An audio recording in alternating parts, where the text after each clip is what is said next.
sa pagsisimula ng 2024, ano nga ba ang mga food na dapat nating umpisahang kainin at iwasan para mapangalagaan hindi lang ang ating ngipin, kundi ang ating health and beauty para sa buong taon.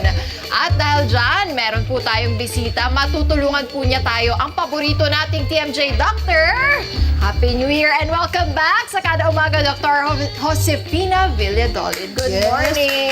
Good morning, Emma, and good morning sa mga kada natin. Bati ka muna sa mga kada natin, Doc. Yes, binabati ko yung mga kada ngayong umaga dahil marami na naman silang matututunan about oral health.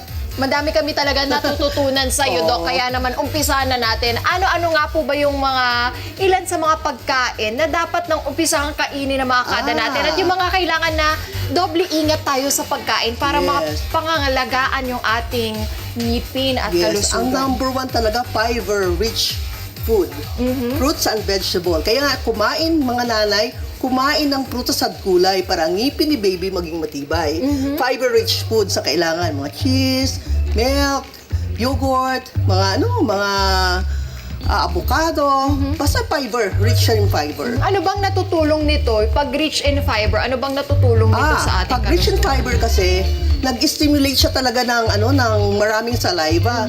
So mas madaling lusawin yung pagkain, madaling malinis pati yung ngipin. Isipin mo may tagalinis ka pa na libre, 'di ba? Pag kumakain ka ng fiber like carrots, maglalaway ka ng marami. So ang ginagawa ng saliva kasi karamihan hindi alam. Cleansing, buffering. Imagine mo buffering ha? Parang kotse na pinakita. Oo nga eh. Cleansing, buffering, antibacterial, antimicrobial, at dami niyang ng laway. Itong mga fiber-rich foods, nag-create talaga sila ng maraming saliva.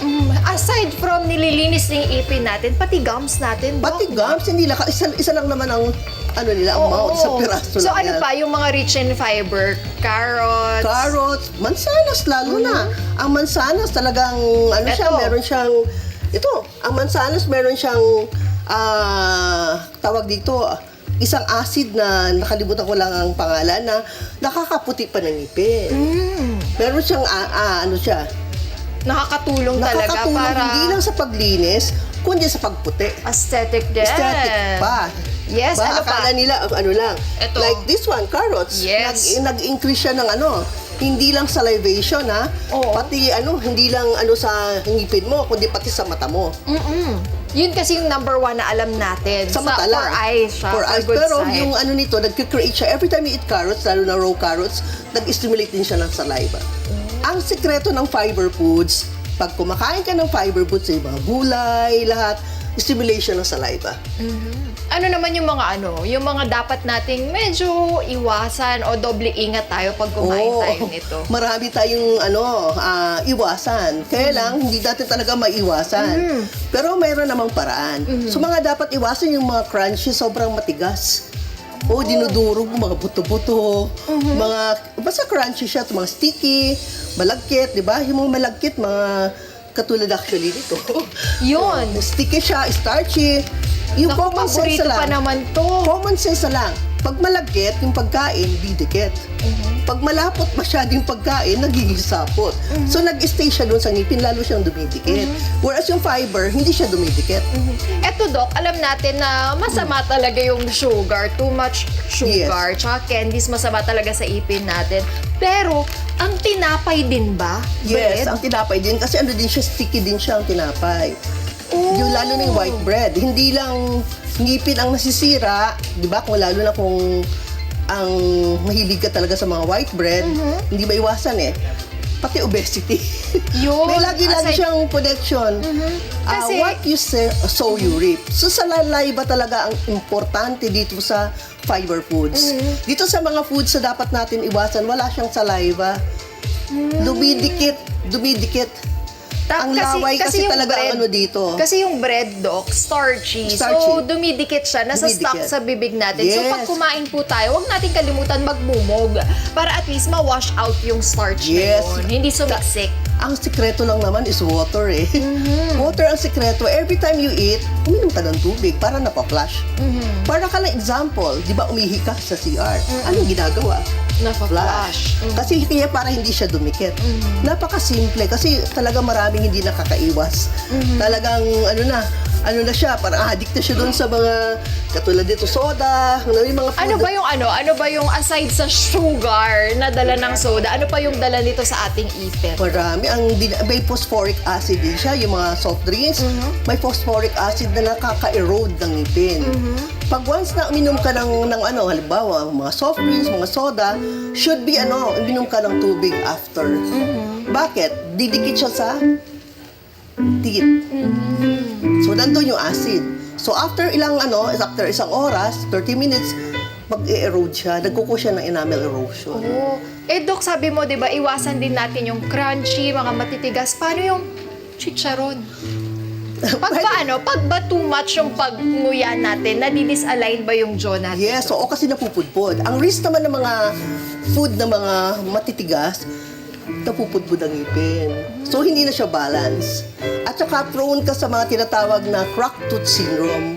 Sa tigas, nag-crack yung teeth mo. Yun ang bad effects naman. Pero pag talaga hindi may iwasan, wag lang mag-over. Wag paminsan-minsan. Okay. Tapos sabi mo, Doc, parang narinig ko din na dapat pantay. Kung ngumuya na tayo dito, that yung isa, pinangunguya din natin, yung other side. Always balance. Kasi pag once na dito ka lang umumuya, dito mapupudpod. Dito, buo. So, nandun na magiging problem mo sa health mo. Paano naman yung chewing gum? Okay lang yung chewing gum pag bulag lang madalas. After eating, di ba, tamad ka, marami kang kinain na crunchy, sticky, mag-chewing gum ka para ma-flush. Magsasalivate ka kasi. Sa chewing gum, you produce more saliva. Kaya lang, wag din sobra kasi mapapagod din pa nga. Oo. Doc, lagi mo sinasabi, more saliva, mas maganda. Ano bang nagagawa nito sa ating kalusugan pag more saliva? Pag more saliva, di ba sabi ko, ang description ng saliva is antibacterial, Okay. antimicrobial, di ba? Tsaka talaga taga-buffer. Cleansing. Tapos yung acid talaga nakokontrol niya. Hindi ka magkakaroon ng acid reflux. Yung pala yun. Kevin, alam mo na kaya nagkaka-acid reflux. Kulang tayo sa mga ganong Kulang sa laway. pagkain. Tapos ang saliva kasi anti-inflammatory. Kaya pag marami kang saliva, hindi ka magkakaroon ng mga gum disease kasi malaway ka, may taga-wash ng bacteria. Ano pa yung mga dapat nating iwasan, Doc? Aside from this na nakikita natin. Actually, lemon. Lemon kasi nakakasira ng ngipin. Magandang lemon, pero inumin mo. Huwag mong i-flush mo kaagad after kasi pag dumikit ito sa ngipin, acid na to. Okay. Magkukurode ang ngipin natin. Mangingilo. Kasi sira. Kalamansi, lemon, Any anything lemons. Basta citrusy. any mga citrus, bawal na gawing parang Paano orange, Doc? ganun, di ba? Sabi ko, di ba? Flush lang. Okay. Ang sekreto na sa water. Every time kumain ka ng maasim, di ba? Uminom ka ng tubig. So, importante po na bawat kain natin, inom May ng water, tubig. Uminom. Flush. Minsan kasi ang mga kada natin, eto nakikita ko, pag kumain, hindi Walang tubig ang kanilang iniinom. Yes. Soft drinks o kaya yung mga Yes. juice. Hindi pwedeng substitute yan. Kasi ang ginagawa ng mga soft drinks, erosion. Masarap siya, kaya lang mayroong negative effect naman. Di ba? Enjoy now, but pay later. Yun lang. Paano naman ang mga coffee, milk tea? Maganda naman siya. Nakakatulong lahat naman ng pagkain, nakakatulong sa health natin. Kaya lang, proper hygiene, di ba sabi ko? Proper nutrition ang importante. Pag coffee ba, ano bang natutulong? Ano ba yung effect nito? Merong effect din sa ngipin, sa health din ng ngipin. Kaya lang, meron din siyang side effect na negative din. Mga stain. Yun na nga.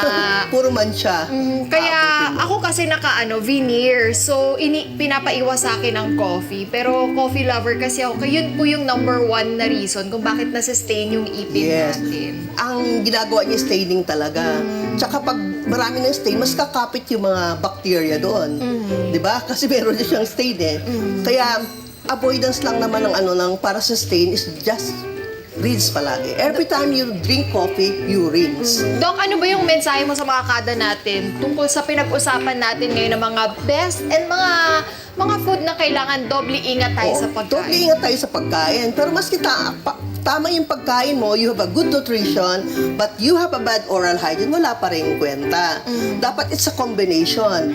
Practice good oral hygiene by brushing only twice a day. Wag ba twice a day lang? Wag malakas, kasi na-abrade yung ngipin. Wag madalas. 'Di ba? Kaya nangingilo tayo malakas, madalas nagagasgas.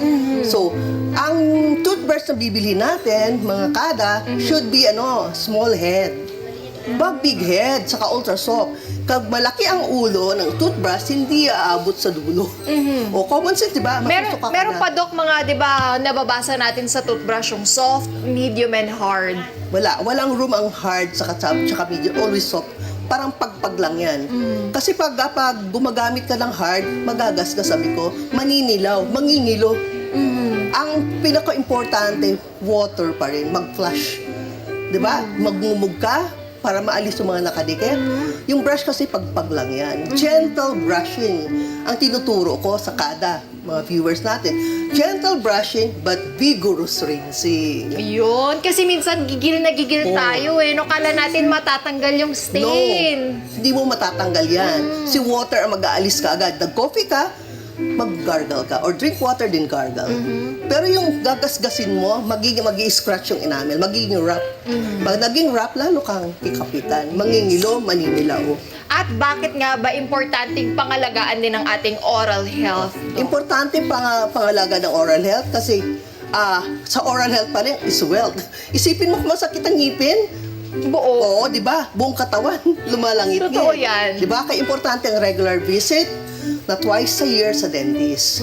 Kailangan talaga. Tsaka pala, yung toothpaste pala, marami hindi nakakaalam dito. Mga Yes, Doc. kada, yung toothpaste nyo, wag marami. Pea-size lang. Bakit, Dok? Kasi pag marami, napapasok yung mga lagkit sa loob ng gums mo. Okay. So pag malagkit, didikit. Tapos kulang sa bumug ng tubig, nakakoncentrate sa brushing, nakalimutan mag-gargle. Pinaka-importante yung gargle. Para lahat ng mga residues ng parang din yan, parang sabon lang yan. Banlawan mo mabuti para maalis yung mga doon, mga residues ng toothpaste mo. Yun. Tsaka, tignan mo, nakalagay sa box, do not swallow. Yes. If accidentally swallowed, go to the poison department. Naka-warning yan sa toothpaste. Yan dami mong ginamit, marami kang pwede maging sakit. Yun. So, konti-konti Konti lang, pea-size. Pea-size. Green peas, napakaliit. Pero bakit ang ginagamit natin, tuwang-tuwa tayo pag mga bula, marami. Oo nga. Kasi 'di ba, tapos kapag nafe-feel natin yung fresh, kala natin pwede na siya for the how many hours? Di naman 2 days na record. Di ba? Actually, magiging bad breath ka pag marami kang toothpaste kasi nandun yung mga lapot, naging sapot. So, baligtad pa pala. Baligtad. Akala kasi natin, kapag maraming toothpaste ang nilagay natin, tapos feeling natin fresh na fresh, baligtad kasi nga may mga dumidikit na hindi natin natatanggal. Hindi mo nakikita kasi pumasok sa gums natin. Ang gums natin, bawat isang ngipin, isipin mo, 4 ang bulsa, 4 packets. Pag 4 packets, multiply it into let's say 20 na lang ng ngipin, ang daming bulsa, ibang residues ng toothpaste pumasok. Para kang naglaba, ang daming sabon, hindi ka nagbanlaw mabuti. Hi mga Kanet 25! This is Emma Tiglao. For more Kada Umaga updates, just click the subscribe button and follow us on Net25 social media pages at Net25 TV and at Net25 Entertainment Facebook page.